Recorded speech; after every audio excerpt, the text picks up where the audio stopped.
Welcome viewers, প্রতিদিনের মতো আজও চলে এসেছি আমার লাঞ্চের থালি নিয়ে। আজকে লাঞ্চে নিয়েছি সাদা ভাত, নিয়েছি শসা ও গাজর কুচি স্যালাড হিসেবে। প্রথম পাতে খাওয়ার জন্য নিয়েছি উচ্ছে, আলু, পেঁয়াজ ও মাছের ডিমের চচ্চড়ি। প্রথমে মাছের ডিমটাকে নুন, হলুদ ও সামান্য লঙ্কার গুঁড়ো দিয়ে ভাজা ভাজা করে তুলে নিয়েছি। তারপর কড়াইয়ে তেলের মধ্যে কালো জিরে ও কাঁচা লঙ্কা কুচি ফোড়ন দিয়ে ওর মধ্যে আলু ও উচ্ছে, পেঁয়াজ ভাজা ভাজা করে ঢেকে সেদ্ধ করে নিয়েছি।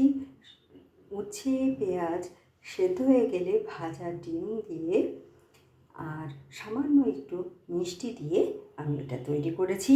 আর নিয়েছি আলুর চোখা, তার সাথে খাওয়ার জন্যে নিয়েছি পাঁচমিশালি ডাল, যেটা আমি জিরে ও কাঁচা লঙ্কা ফোড়ন দিয়ে রান্না করেছি। আর নামানোর সময় দিয়েছি একটু আদা বাটা।